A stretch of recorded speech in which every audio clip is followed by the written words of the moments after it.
કેમ છો વિદ્યાર્થી મિત્રો?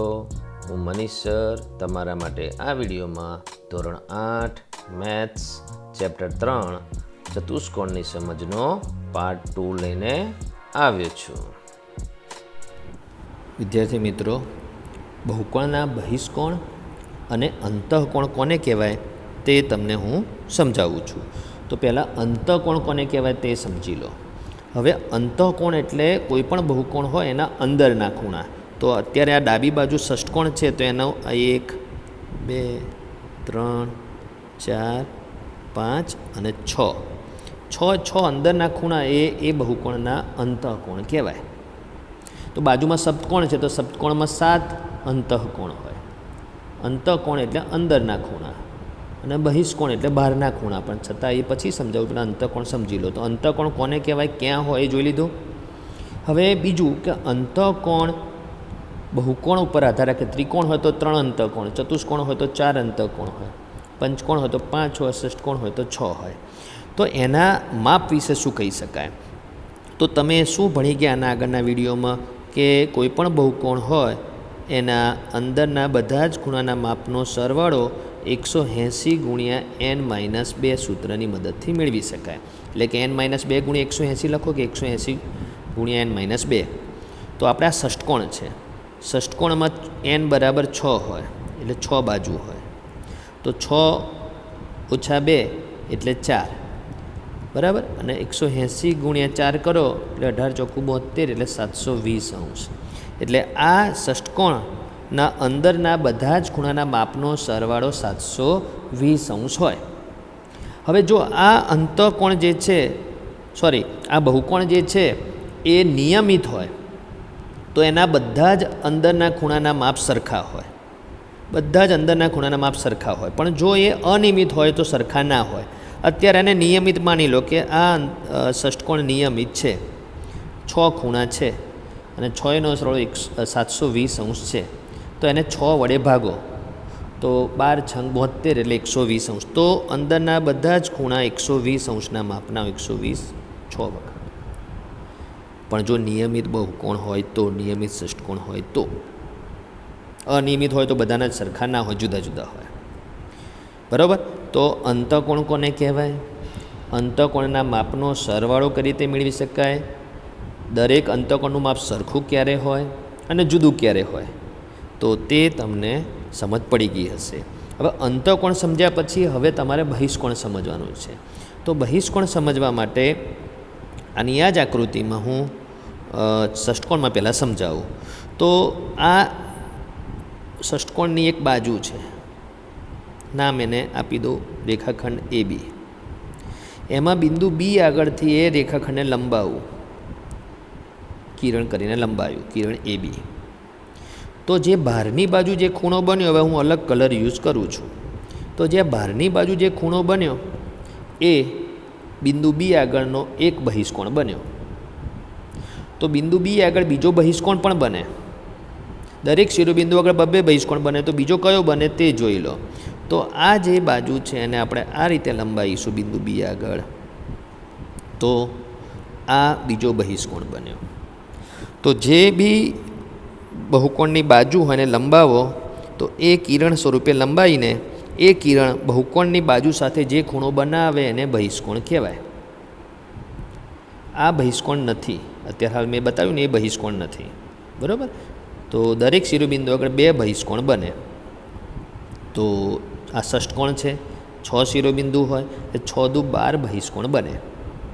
તો બાજુમાં જે સપ્તકોણ છે તો એનો આ રેખાખંડ છે અને આપણે આ રીતે કિરણ કરીને લંબાવીએ તો આ જે છે એ બહિષ્કોણ બન્યો સપ્તકોણના આ શિરોબિંદુ આગળ. P શિરોબિંદુ નામ આપ્યું.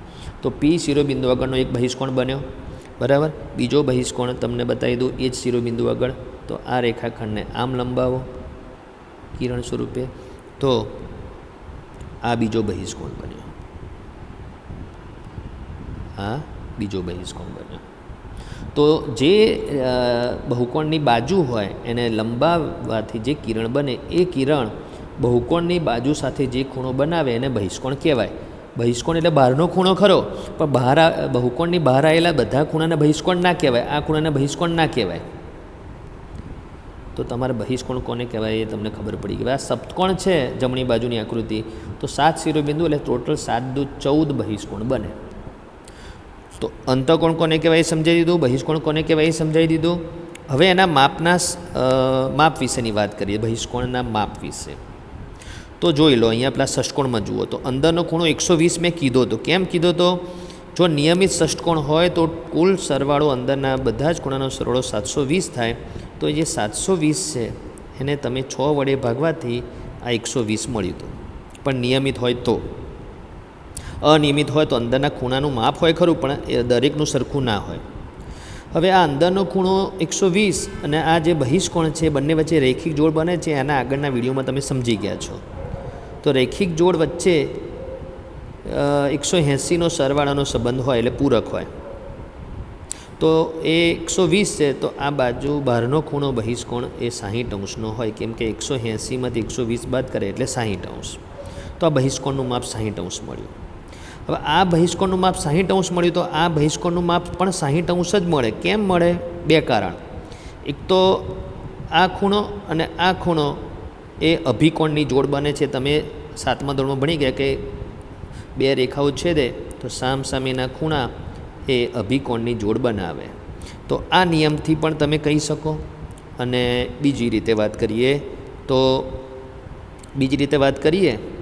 તમે જોઈ શકો છો કે આ 120 અંશ છે અને આ બીજો બહિષ્કોણ છે, એ બંને વચ્ચે રેખિક જોડનો સંબંધ છે.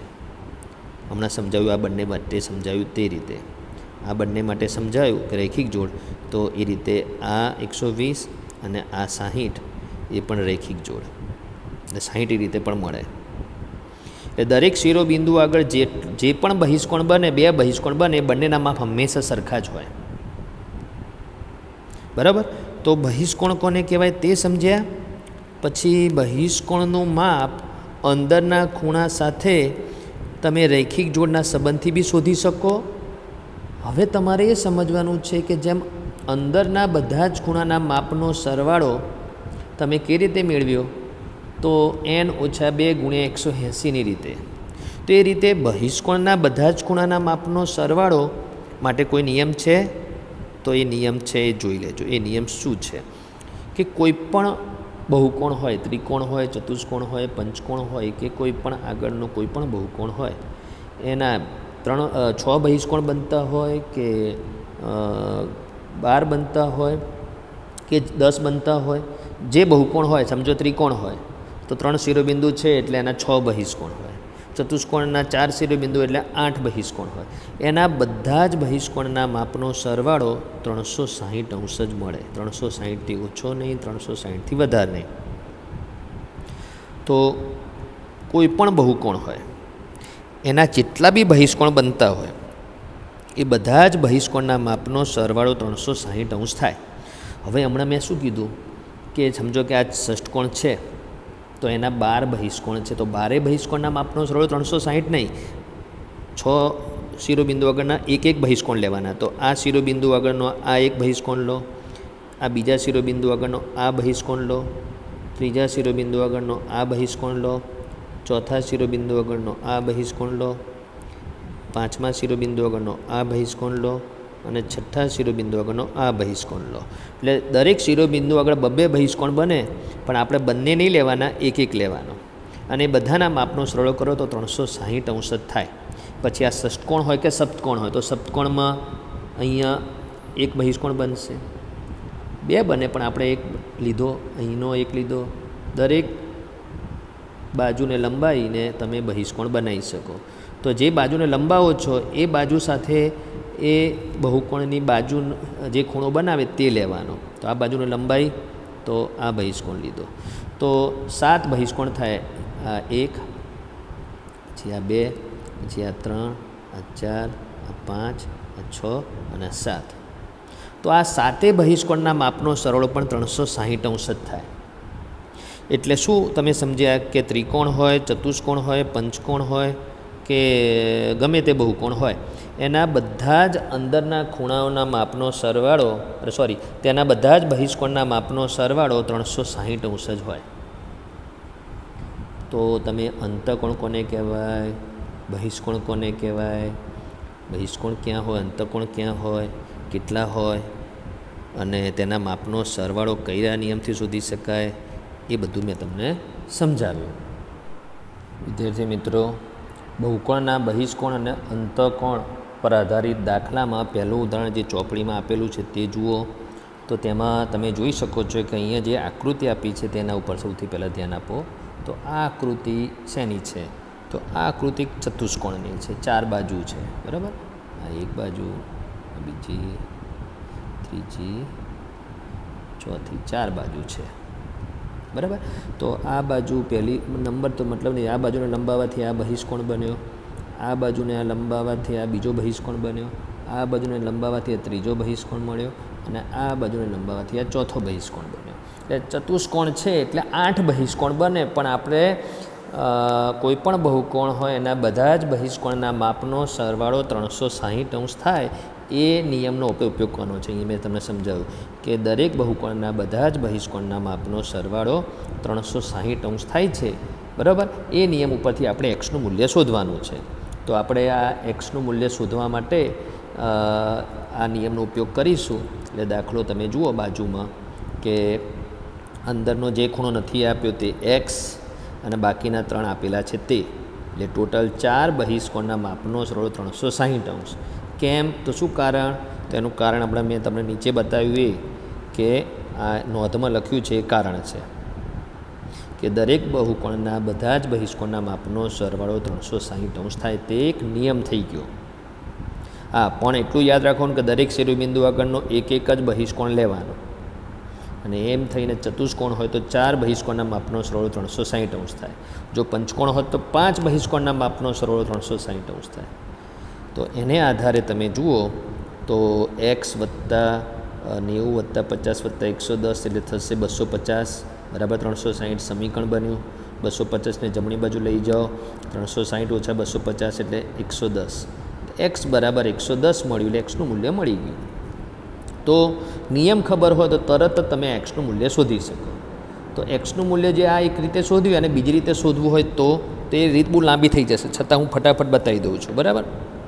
એ બીજી રીત હું અહીંયા બતાવું છું. તો એમાં તમે જુઓ કે આ 90° છે એ બહિષ્કોણ છે, તો એના અંદરનો ખૂણો રૈખિક જોડ એટલે એ પણ 90°. એટલે આ 90° ખબર પડી ગઈ. પછી આ 50° બહિષ્કોણ છે તો એના સાથે આ રૈખિક જોડ 180માંથી 50 બાદ કરો એટલે 130°. તો 130 કેટલું મળ્યું ખબર પડી ગઈ. પછી આ આપણે એની બીજો બહિષ્કોણ લઈએ, બીજો ખૂણો લઈએ તો 110 છે, બરાબર. તો આ 110 વાળો ખૂણો છે એ બહિષ્કોણ છે.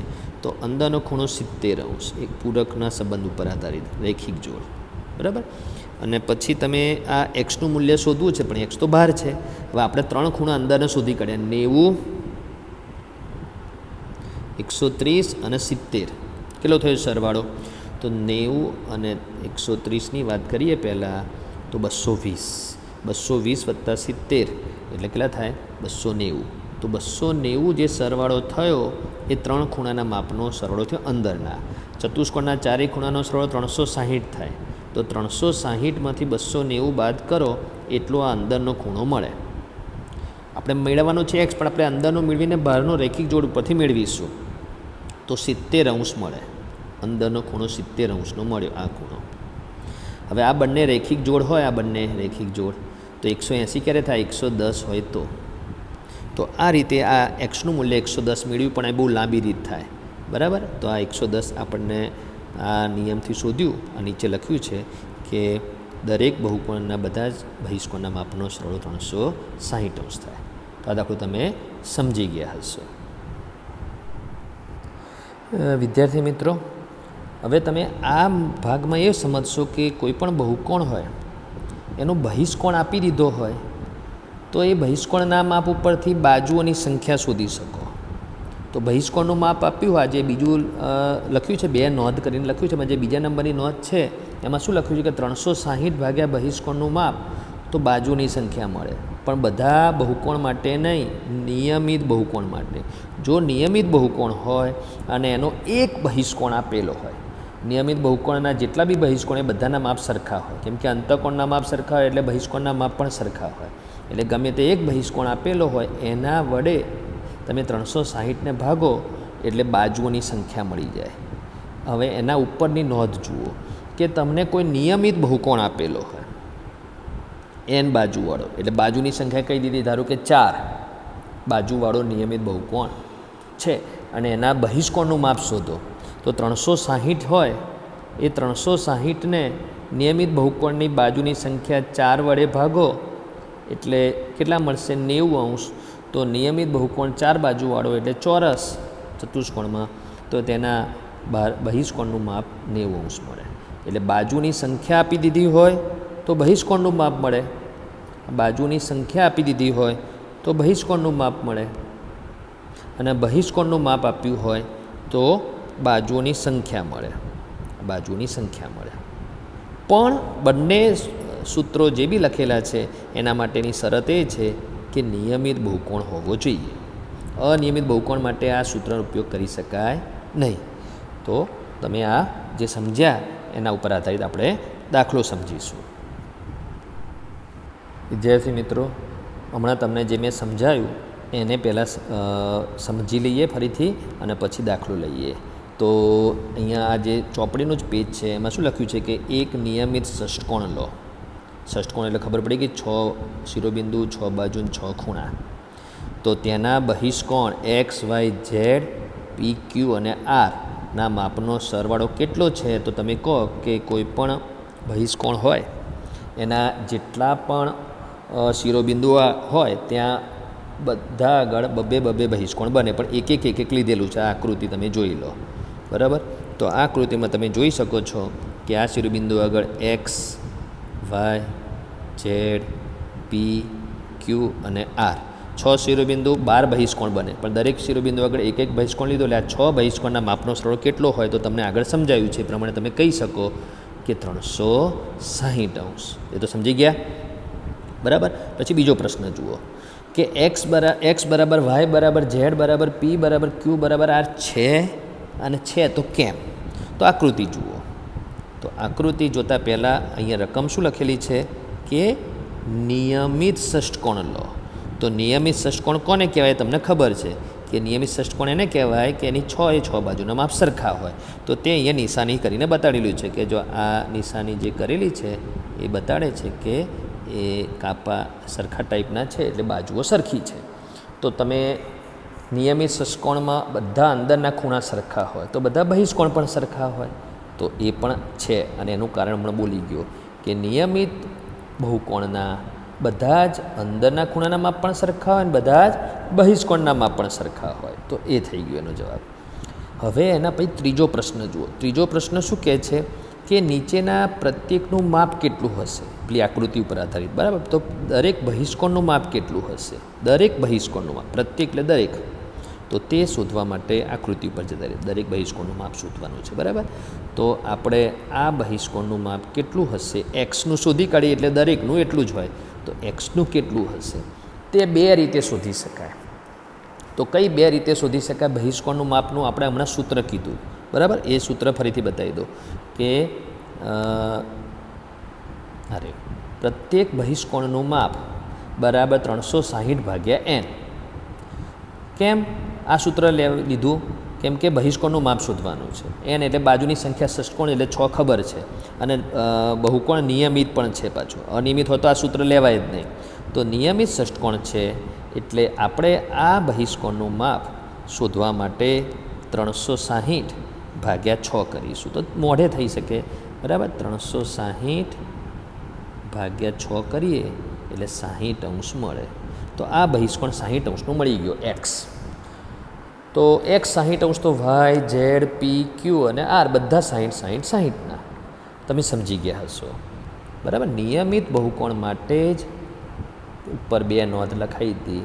એ છે કે બાજુની સંખ્યા જાણતા હોય n, તો 360 ભાગ્યા n કરવાથી બહિષ્કોણનું માપ મળે. અને જો બહિષ્કોણનું માપ જાણતા હોય અને બાજુની સંખ્યા ના જાણતા હોય પૂછી હોય તો આ સૂત્રનો ઉપયોગ કરવાનો, નિયમિત બહુકોણ હોવો જોઈએ. હવે એના પછી શું કીધું છે કે અંતઃકોણ શોધો. પ્રત્યેક અંતઃકોણ શોધો, બધાનો સરવાળો નથી કીધો. નિયમિત ષષ્ઠકોણ છે તો નિયમિત ષષ્ઠકોણના બધા જ અંદરના ખૂણા ઉપરથી શોધવો છે, તો એ તો લાંબુ થઈ જશે, કેમ કે બધા જ અંદરના ખૂણાના માપનો સરવાળો n-2 × 180 કરીશું એટલે 6 - 2 એટલે 4, 18 × 4 = 72 એટલે 720. તો બધા જ અંતઃકોણના માપનો સરવાળો 720 મળ્યો. એ બધા અંતઃકોણના માપનો સરવાળો મળ્યો, એકનું નહીં. અને 6 વડે ભાગો તો કેટલા થાય? 120°. તો એક આ રીત છે, પણ એ લાંબી થઈ ગઈ. તો હવે આની ટૂંકી રીત કઈ છે? બીજી રીત. તો બીજી રીત એ છે, તો આકૃતિમાં જતા રહીએ આપણે પાછા. તો આકૃતિમાં જઈએ તો હમણાં આકૃતિમાં તમને એક્સનું માપ મેં શોધીને બતાવ્યું હતું. તો એક્સનું માપ શું શોધ્યું હતું આપણે? 60° શોધ્યું હતું. શોધ્યું હતું ને? 360 ભાગ્યા 6.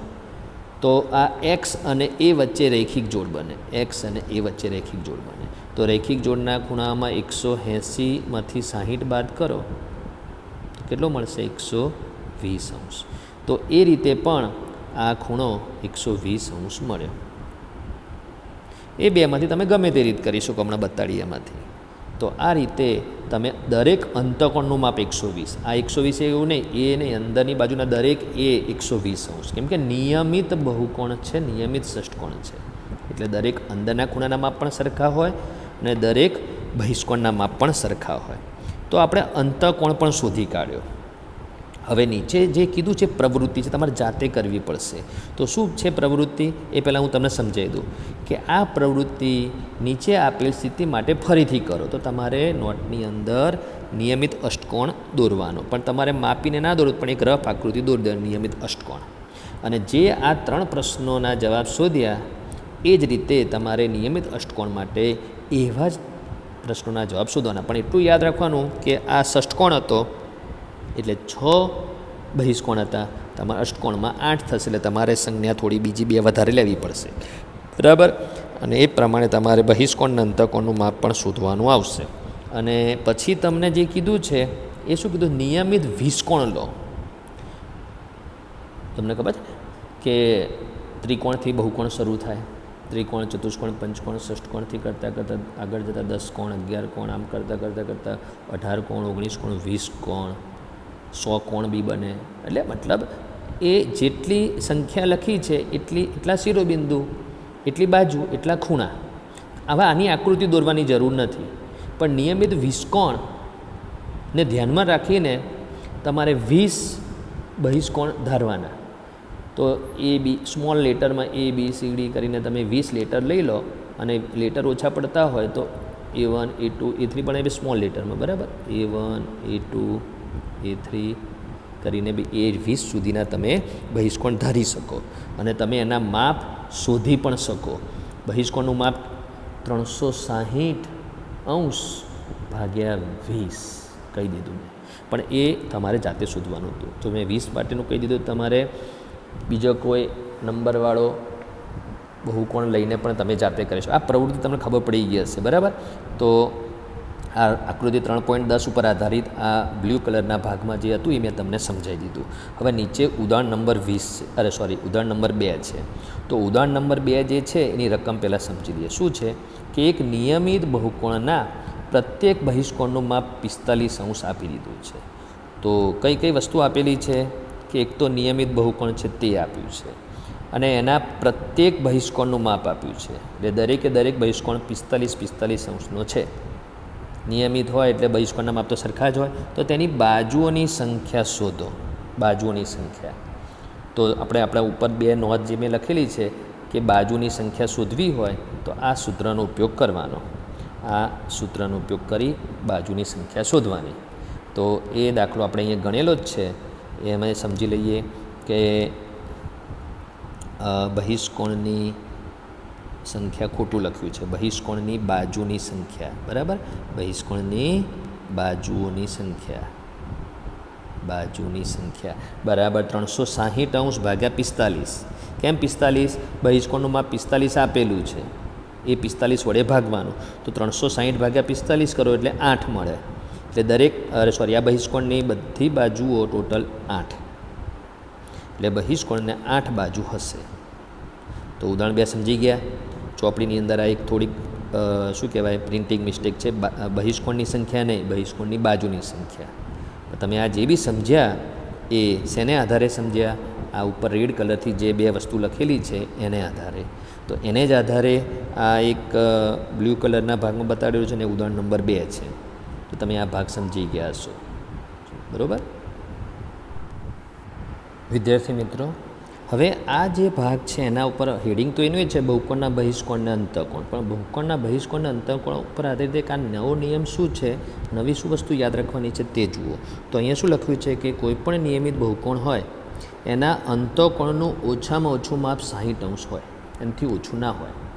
એટલે કોઈપણ નિયમિત બહુકોણ હોય એના અંતઃકોણનું માપ 60°થી ઓછું હોય જ ના શકે. બરાબર, એ કઈ રીતે યાદ રાખવાનું છે, સમજવાનું છે, એ નીચેની આકૃતિમાં હું તમને સમજાવું છું. પછી બીજું વાક્ય શું લખ્યું છે કે નિયમિત બહુકોણમાં બહિષ્કોણનું વધુમાં વધુ માપ 120° હોય, એનાથી મોટો બહિષ્કોણ હોય જ ના શકે 120°થી મોટો નિયમિત બહુકોણમાં. તો આ 2 વાક્યો તમારે ગોખી નથી નાખવાના, એને સમજીને યાદ રાખવાના છે. એ સમજાવવા માટે આ 2 આકૃતિમાં મેં બહિષ્કોણ બી દોરી દીધો છે, એના અંદરના ખૂણાના બહારના ખૂણાના માપ બી મેં શોધીને લખી જ નાખ્યા છે, એટલે થોડો સમય બચે. અને પછીની 2 આકૃતિમાં પણ બહિષ્કોણ દોરીને બહિષ્કોણના અંતઃકોણના માપ મેં પહેલેથી લખી રાખ્યા છે. પણ તમારે શોધવાનું નથી શીખવાનું, સમજવાનું છે કે કઈ રીતે ઓછામાં ઓછું માપ 60° હોય અને વધુમાં વધુ માપ 120° હોય બહિષ્કોણનું અને અંતઃકોણનું. તો પહેલાં ત્રિકોણમાં જુઓ. તો આ ત્રિકોણ જે છે નિયમિત ત્રિકોણમાં ત્રણેય બાજુને માપ સરખા હોય, ત્રણેય બાજુના માપ સરખા હોય એટલે ત્રણેય અંદરના ખૂણા સરખા હોય. તો એ 180ના 3 ભાગ કરો એટલે 60 60 60, એટલે અંદરનો ખૂણો 60 બરાબર, અને બહારનો ખૂણો 180માંથી 60 બાદ કરો એટલે 120. બાજુમાં મેં ચતુષ્કોણ નથી દોર્યો, પંચકોણ દોર્યો છે. એટલે પંચકોણના 5 ખૂણાના અંદરના 5 ખૂણાનો સરવાળો જે થાય એને 5 વડે ભાગવાથી 108 મળ્યા, 540 થાય. અને 540ને તમે 5 વડે ભાગો એટલે અંદરનો ખૂણો 108° મળે. બરાબર, તો એ મેળવવાની રીત નથી ભણવાની, તમારે જે ઉપરના 2 વાક્યો છે એને સમજવા માટે. તો હવે 108° અંદરનો ખૂણો હોય તો બહારનો ખૂણો 72° હોય. 180માંથી 108 બાદ કરો એટલે. તો તમે આ 2માં આકૃતિમાં જે માપ મેળવ્યા તે જોયા. હવે એની પછીની 2 આકૃતિમાં જુઓ. તો અહીંયા 120° અને અહીંયા બહાર 60°. તો 120 કેવી રીતે મેળવ્યા? તો આ ષષ્ઠકોણ છે. તો ષષ્ઠકોણમાં 6 અંદરના ખૂણાનો સરવાળો જે થાય, માપનો સરવાળો ખૂણાઓના, એને 6 વડે ભાગવાથી 120 મળ્યા. અને 180માંથી 120 બાદ કરવાથી આ 60 મળ્યા. હવે આ બાજુમાં સપ્તકોણ છે. સપ્તકોણના 7 અંદરના ખૂણાના માપનો સરવાળો 900 મળે. બરાબર, 180 ગુણ્યા n-2 ને આધારે 7 - 2 એટલે 5, અને 180 ગુણ્યા 5 એટલે 900 થાય. અને આ સપ્તકોણ છે એટલે 7 બાજુઓ છે, એટલે 7 ખૂણા હોય, અને 7 વડે ભાગો તો જ અંદરના ખૂણા મળે. 900 ભાગ્યા 7 પૂર્ણાંકમાં ના મળે, અપૂર્ણાંકમાં મળે. તો કેલ્ક્યુલેટરમાં કરશો એટલે 128.57થી બી આગળનો આંકડો મળે છે. બરાબર, પણ તમારે શું કરવાનું છે? એક આશરે મૂલ્ય લેવાનું છે, લખવાનું છે. તો જે છે 128.57 14 29 જેવું માપ મળે છે, પણ મેં એને 1 દશાંશ સ્થળ સુધીનું માપ લખ્યું 128.5. અને 180માંથી 128.5 બાદ કરો એટલે 51.5 બહિષ્કોણ મળ્યો. અત્યારે હાલ આશરે મૂલ્ય છે. બરાબર, 7 વડે ભાગીને મેળવેલું 128.5 અને 180માંથી 128.5 બાદ કરીને 51.5. આ માપ શું આવ્યું એ મહત્ત્વનું નથી, ઉપરના 2 વાક્યોને સમજવાના છે. ચલો, એ 2 વાક્યો ઉપરના એટલે અહીંયા લખેલા છે તે. એમાં પહેલું વાક્ય જોઈએ. તમે પહેલું વાક્ય જુઓ છો કે કોઈપણ નિયમિત બહુકોણ હોય એમાં અંતઃકોણનું માપ ઓછામાં ઓછું 60 હોય, એટલે 60થી ઓછો અંતઃકોણ ના હોય. તો ચલો, આ પહેલી આકૃતિમાં અંદરનો ખૂણો 60° છે, ત્રિકોણ. પછી ચતુષ્કોણમાં અંદરનો ખૂણો જો નિયમિત ચતુષ્કોણ હોય તો 90° હોય, પણ એ મેં અહીંયા દોર્યો નથી. પછીનો જે 108° છે અંતઃકોણ, પહેલું ઉપરના અંતઃકોણ માટે આપણે સમજી લઈએ. પછીની બે આકૃતિમાં અંતઃકોણ 120 છે, પછી 128.5 છે. તો તમે શું જુઓ છો આ ચારે આકૃતિમાં? અંદરના ખૂણાનું માપ 60થી વધતું જાય છે. તો જો 60 અંશ છે નાનામાં નાનું, બરાબર, પછી 108 એનાથી મોટું, આમ તો 90 આવે ચતુષ્કોણ વચ્ચે આવે એટલે, પછી 108, પછી 120 અને 128.5. તમે શું જોયું કે હવે જેમ જેમ બહુકોણ આગળનો લેતા જઈશું, સપ્તકોણ પછી અષ્ટકોણ લઈશું, તો એના અંદરના ખૂણાનું માપ એનથી મોટું મળશે. નવકોણમાં એના અંદરના ખૂણાનું માપ એનથી મોટું મળશે. જેમ જેમ બહુકોણ ત્રિકોણથી આપણે સ્ટાર્ટ કરીને આગળ વધીશું એમ અંતઃકોણનું માપ વધતું જાય છે. તો સૌથી ઓછામાં ઓછું માપ કેટલું? આ 60 અંશ. તો પહેલું વાક્ય તમને ખબર પડી જ ગઈ હોવી જોઈએ કે કોઈ પણ નિયમિત બહુકોણ હોય એમાં અંદરના ખૂણાનું માપ જે પણ મળે પણ સૌથી નાનામાં નાનું માપ 60 અંશ હોય. હવે નિયમિત બહુકોણમાં કયા નિયમિત બહુકોણમાં અંદરના ખૂણાનું માપ 60 અંશ હોય? તો ત્રિકોણ. ચલો હવે બહિષ્કોણમાં જઈએ. તો ચલો પહેલો બહિષ્કોણ મળ્યો 120 અંશ ત્રિકોણમાં. નિયમિત ચતુષ્કોણ ચોરસમાં બહારનો ખૂણો 90 હોય, એટલે જો 120 મળ્યું, પછી 90 મળ્યું, એટલે નાનું થઈ રહ્યું છે. પછી આ 72 અંશ પંચકોણમાં, બરાબર, પછી 60, તો પછી 60 અંશ, અને પછી 51.5. શું જોઈ રહ્યા તમે? શું જોયું કે જેમ જેમ ત્રિકોણથી આપણે બાજુની સંખ્યા વધારતા જઈએ છીએ એમ બહિષ્કોણનું માપ નાનું થતું જાય છે. તો રિવર્સ જાઓ તો આ રીતે બહિષ્કોણનું માપ મોટું થતું જાય છે. ત્રિકોણ બાજુ આવો એમ બહિષ્કોણનું માપ મોટું થતું જાય છે. હવે ત્રિકોણથી નાનો બહુકોણ હોય નહીં, દ્વિકોણ હોતો નથી, એટલે બહિષ્કોણનું મોટામાં મોટું માપ 120 અંશ. એટલે કોઈ નિયમિત બહુકોણમાં બહિષ્કોણનું માપ 120 અંશથી મોટું હોય જ નહીં. તો આ બે વાક્યો ગોખવાનાથી સમજવાના છે. મેં ટ્રાય કર્યો તમને સમજાવવાનો આકૃતિ દોરીને, બરાબર. તમારે એને સમજીને યાદ રાખવાનું છે. આ બધું એક માર્કમાં પૂછાઈ શકે, પણ આપણે એને યાદ રાખેલું અને લખી નાખો એ નહીં. આ આકૃતિની મદદથી સમજાયું એ તમને સમજ હોવી જોઈએ. તમને પરીક્ષા પૂછે સમજાવો આકૃતિ દોરીને, તો આ રીતે દોરીને સમજાવતા પણ આવડવું જોઈએ. હવે વિદ્યાર્થી મિત્રો, તમે બહુકોણના બહિષ્કોણ અને અંતઃકોણના ઉપર આધારિત જેટલી બી સમજૂતી સમજાઈ એ જો તમે સમજી ગયા છો તો સ્વાધ્યાય 3.2ના બધા દાખલા તમે ગણી શકશો, બરાબર. તો હું એને થોડું સમજાવી દઈશ, બરાબર. ગણવાનું છે તમારે, પણ હું એને થોડું સમજાવી દઉં છું. તો આ આકૃતિ, પહેલી આકૃતિ જુઓ, અને એમાં શું લખ્યું છે કે એક્સની કિંમત શોધો, બરાબર. તો એક્સ ક્યાં છે? તો બહિષ્કોણમાં છે, બરાબર. હવે આકાર છે ત્રિકોણ. ત્રિકોણને ટોટલ 6 બહિષ્કોણ હોય, પણ દરેક શિરોબિંદુ આગળના એક બહિષ્કોણ લેવાના હોય. તો 125, 125 અંશ અને 1 x અંશ, એ 3 જુદા જુદા શિરોબિંદુ આગળના એક બહિષ્કોણ છે. તો શું આપણે નિયમ સમજેલા છે બહિષ્કોણ માટે કે કોઈ પણ બહુકોણ હોય એ નિયમિત હોય કે અનિયમિત બહુકોણ હોય, તેના દરેક શિરોબિંદુ આગળના એક બહિષ્કોણના બધાના માપનો સરવાળો 360 અંશ થાય, બરાબર. તે નિયમને આધારે આ દાખલો ગણીને એક્સની કિંમત શોધવાની. તો એની એ જ આકૃતિ છે, બરાબર. અને એ આકૃતિમાં આ જે મેં લીટી દોરી છે ત્યાં તમારે નિયમ લખી દેવાનો, જે હમણાં હું બોલ્યો તે, કે કોઈ પણ બહુકોણના બધા જ બહિષ્કોણના માપનો સરવાળો 360 અંશ થાય, બરાબર.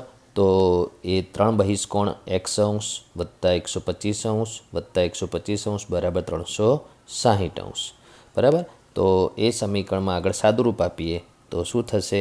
x વત્તા 125 વત્તા 125 કેટલા થાય? 250 અંશ, બરાબર. તો બરાબર 360 અંશ. 250 અંશને જમણી બાજુ લઈ જાઓ તો 360 ઓછા 250, અને તેથી બંનેની બાદબાકી આવશે 110 અંશ. એટલે એક્સનું મૂલ્ય મળી ગયું 110 અંશ. તો આ પહેલો દાખલો બહિષ્કોણ શોધવા ઉપર આધારિત હતો, બરાબર. વિદ્યાર્થી મિત્રો, સ્વાધ્યાય 3.2નો બીજી આકૃતિ ઉપર આધારિત દાખલો. તો આ બીજી આકૃતિ છે એમાં એક્સ શોધવાનો કીધો છે. એક્સ શોધો, બરાબર. તો એક્સ શોધવા માટે તમે એક્સ ક્યાં આપેલો છે? તો બહિષ્કોણમાં આપેલો છે. હવે બહિષ્કોણના નિયમનો ઉપયોગ કરીને એક્સ શોધવો છે તો પછી આપણે બધા બહિષ્કોણ દરેક શિરોબિંદુ આગળના જાણતા હોવા જોઈએ, એક્સ સિવાયનો. તો આ બહિષ્કોણ નથી જાણતા. આ બહિષ્કોણનું માપ જાણીએ છીએ 60 અંશ. આ બહિષ્કોણનું માપ 90 અંશ, કેમ કે જે નિશાની છે કાટખૂણાની છે એટલે 90 અંશ. આ બહિષ્કોણ 70°, એટલે એમાં 4 બહિષ્કોણમાંથી 3 બહિષ્કોણના માપ આપી દીધા 70, 90 અને 60. એક્સ શોધવાનો છે.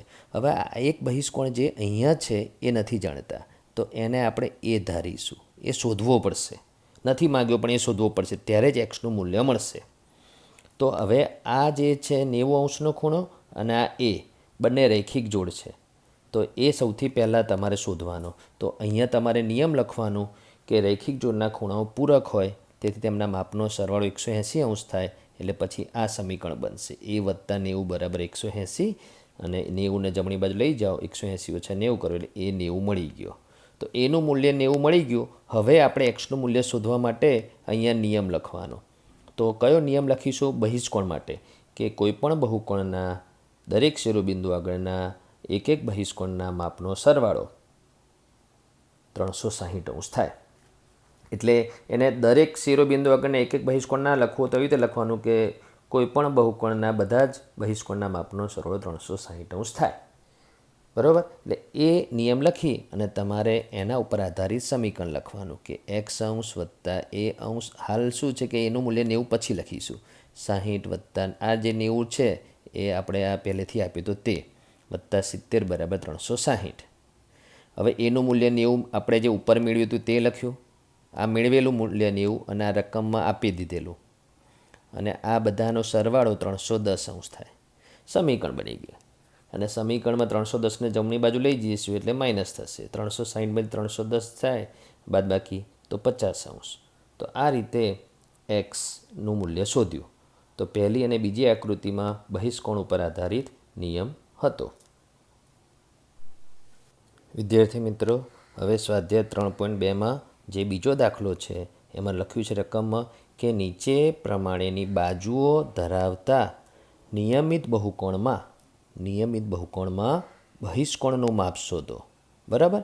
તો બહુકોણ નિયમિત છે અને બહિષ્કોણનું માપ શોધવાનું છે, અને 9 બાજુઓ આપેલી હોય તો દાખલામાં જવાબ શું આવે બહિષ્કોણનું? તો તે અહીંયા બાજુમાં મેં ગણેલો છે. તો નિયમિત બહુકોણ માટે શું સૂત્ર છે કે દરેક બહિષ્કોણનું માપ બરાબર 360° ભાગ્યા બાજુની સંખ્યા n. હવે આપણે પહેલો દાખલો છે એમાં બાજુની સંખ્યા 9 છે. બરાબર? તો બાજુની સંખ્યા 9 જે પહેલો દાખલો છે એ આની રકમ લખેલી છે, તો એ 9 વડે આપણે ભાગીશું. તો 360 9 વડે ભાગીએ એટલે 40° મળે. તો બહિષ્કોણનું માપ 40°. તો એ જ રીતે બીજો દાખલો છે 15 બાજુઓ.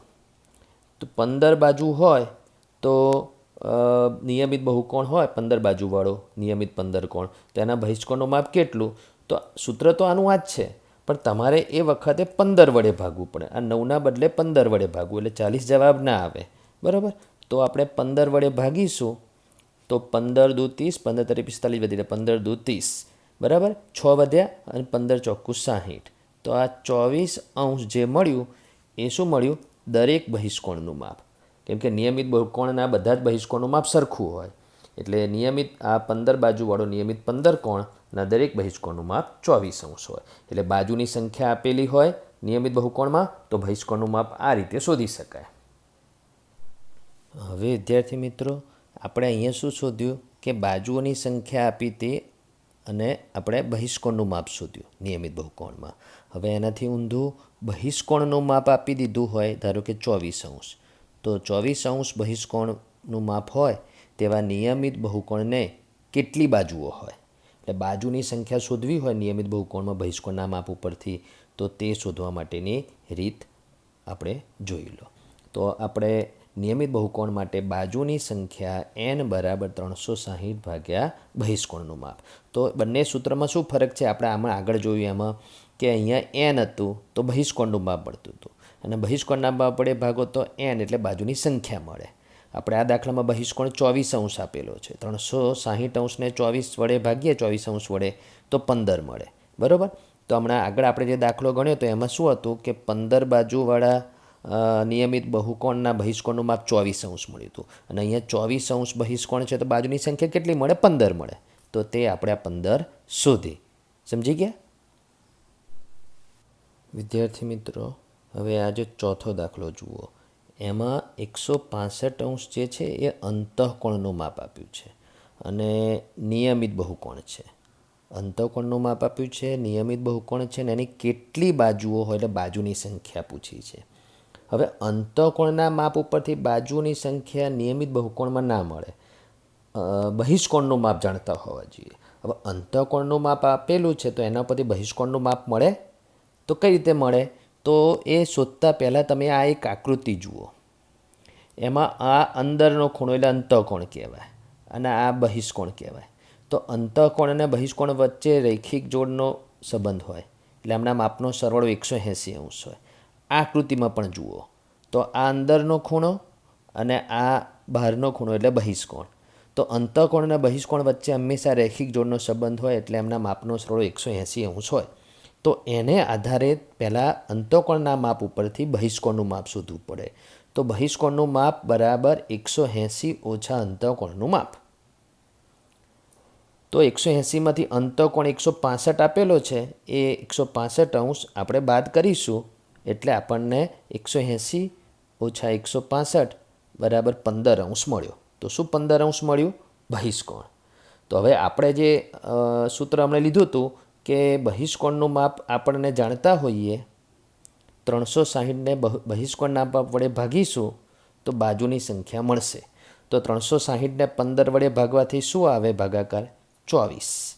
તો 24 બાજુઓવાળો નિયમિત 24 કોણ હોય એટલે બાજુની સંખ્યા 24 મળી. તો અંતઃકોણના માપ ઉપરથી બાજુની સંખ્યા સીધી ના મળે. તો અંતઃકોણના માપ ઉપરથી તમારે પહેલાં બહિષ્કોણનું માપ શોધવાનું અને પછી એ જ બહિષ્કોણનું માપ આ સૂત્રમાં મૂકો એટલે તમને બાજુની સંખ્યા મળી જાય. સમજી ગયા? હવે વિદ્યાર્થી મિત્રો દાખલા નંબર 5 જુઓ. દાખલા નંબર 5માં શું કીધું છે કે દરેક બહિષ્કોણનું માપ 22° હોય એવો નિયમિત બહુકોણ શક્ય છે. એટલે બહિષ્કોણનું માપ 22° આપેલું છે. હવે તમારે એ શોધવાનું છે કે આવો બહિષ્કોણ હોય 22° માપવાળો એવો નિયમિત બહુકોણ બની શકે છે કે નહીં. તો આપણે દોરીને નથી સમજવાનું, પહેલાં બહિષ્કોણના માપ વડે 360ને ભાગીશું. જો 360ને 22 વડે નિશેષ ભાગી શકાશે તો આપણે કહી શકીશું કે હા એવો નિયમિત બહુકોણ શક્ય છે. તો બહિષ્કોણનું માપ 22° આપણે છેદમાં લખ્યું, બરાબર. હવે આપણે એને છેદ ઉડાડીએ તો છેદ ઉડે છે કે નહીં, નિશેષ ભાગાકાર થવું જોઈએ. તો 22 એટલે 2 × 11. તો 2 વડે 360ને ભાગીશું તો 180 આવે. હવે 180° ને 11 વડે ભગાતું નથી એટલે 180°માં વધ્યું અને છેદમાં 11 વધ્યું એટલે અપૂર્ણાંકમાં જવાબ મળ્યો. એટલે બાજુની સંખ્યા પૂર્ણાંકમાં મળે તો જ એવો નિયમિત બહુકોણ બને. એટલે શું કહી શકાય છે કે નિશેષ ભાગાકાર ન મળવાથી એનું માપ પૂર્ણાંકમાં ન મળવાથી કહી શકાય કે એવો નિયમિત બહુકોણ શક્ય નથી કે જેના બહિષ્કોણનું માપ 22° હોય. એટલે 22° બહિષ્કોણવાળો નિયમિત બહુકોણ શક્ય નથી. હવે વિદ્યાર્થી મિત્રો આ જે 22° છે એ બહિષ્કોણનું માપ હોય તો નિયમિત બહુકોણ શક્ય નથી તે જોયું આપણે. પણ આ જ 22° જો અંતઃકોણનું માપ હોય તો એવો નિયમિત બહુકોણ બની શકે? કેમ બની શકે કે ના? જો બની શકે તો કેમ ને ના બની શકે તો કેમ, એનું કારણ સાથે આપણે સમજાવવાનું છે. હવે આ 22° અંતઃકોણનું માપ આપણને આપેલું છે. હવે અંતઃકોણના માપ ઉપરથી બાજુની સંખ્યા આપણે નથી શોધી શકતા એટલે પહેલાં અંતઃકોણના માપ ઉપરથી બહિષ્કોણનું માપ શોધવું પડે. હવે અંતઃકોણ અને બહિષ્કોણ વચ્ચે રૈખિક જોડનો સંબંધ હોય આપણને ખબર છે, બરાબર. આ બહિષ્કોણ અને અંતઃકોણ કોઈ પણ બહુકોણના વચ્ચે રૈખિક જોડનો સંબંધ હોય 180 એમનો સરવાળો થાય. એટલે એ નિયમને આધારે પહેલાં બહિષ્કોણનું માપ શોધીએ. તો બહિષ્કોણનું માપ 180 ઓછા અંતઃકોણનું માપ કરીને આપણે 180માંથી 22 બાદ કરીએ એટલે 158 મળ્યું. તો 158° આપણને જે મળ્યું એ હવે બહિષ્કોણ મળ્યો, 22° અંતઃકોણના માપવાળો, બરાબર. હવે 158 બહિષ્કોણનું માપ મળ્યું તો આપણે 360ને બહિષ્કોણના માપ 158 વડે નિશેષ ભગાય છે કે નહીં તે જોઈએ. તો 360 ભાગ્યા 158 એટલે 360 ભાગ્યા 158 ને 2 ભાગ પડે 79 × 2 એટલે 79 × 2. હવે 2 વડે 360ને ભાગવાથી 180 આવે છે, બરાબર. અને 180°માં જે વધે છે ને છેદમાં 79 એટલે 79 વધે છે, એમનો છેદ ઉડશે જ નહીં એટલે નિશેષ નહીં ભાગી શકાય એટલે પૂર્ણાંકમાં નહીં મળે. એટલે એ જે n મળ્યો એ અપૂર્ણાંક મળ્યો. એટલે અપૂર્ણાંકમાં n મળ્યો એટલે શું કહી શકાય, એવો નિયમિત બહુકોણ શક્ય નથી કે જેમાં બાજુની સંખ્યા અપૂર્ણાંકમાં હોય. તો એનું કારણ થયું. બરાબર. તો આપણે આ પાંચમો દાખલો બી તમે સમજી ગયા છો કે જેમાં શું કીધેલું છે પાંચમા દાખલામાં કે બહિષ્કોણનું માપ 22 હોય તો નિયમિત બહુકોણ શક્ય છે? ના. હવે એ જ 22 અંતઃકોણનું માપ હોય તો નિયમિત બહુકોણ શક્ય છે? તો એમાં પણ ના. બરાબર. કારણ સાથે તમારે લખવાનું છે. હવે વિદ્યાર્થી મિત્રો, સ્વાધ્યાય 3.2નો છેલ્લો દાખલો, છઠ્ઠો દાખલો, અને એમાં શું કહે છે કે નિયમિત બહુકોણમાં અંતઃકોણનું ઓછામાં ઓછું માપ કેટલું હોઈ શકે અને કેમ? તો 60° હોઈ શકે ઓછામાં ઓછું માપ. અને કેમ એ તમને આગળ મેં સમજાવી દીધેલું છે. અને નિયમિત બહુકોણમાં બહિષ્કોણનું વધુમાં વધુ માપ કેટલું હોઈ શકે? 120°. એ મેં તમને આગળ આ જગ્યાએ સમજાવી દીધું છે કે નિયમિત બહુકોણમાં અંતઃકોણનું ઓછામાં ઓછું માપ 60° હોઈ શકે. તો એમાં ત્રિકોણની આકૃતિ, પછી આ પંચકોણની આકૃતિ, પછી આ ષષ્ઠકોણ અને અષ્ટકોણની આકૃતિ, સપ્તકોણની આકૃતિમાં મેં તમને જુદા જુદા અંતઃકોણ અને બહિષ્કોણના માપ મેળવીને તમને સમજાવી દીધેલું છે. બરાબર. તો આ છઠ્ઠા દાખલા સાથે સ્વાધ્યાય 3.2ના બધા દાખલા સમજાવી દીધા. મેં તમને સમજાવી દીધા. આમાં જરૂરિયાત સ્ટેપ સાથે મેં લખીને સમજાવ્યું અને અમુક મૌખિક સમજાવ્યું. તમારે આને વ્યવસ્થિત રીતે દાખલા ગણવાના રહેશે.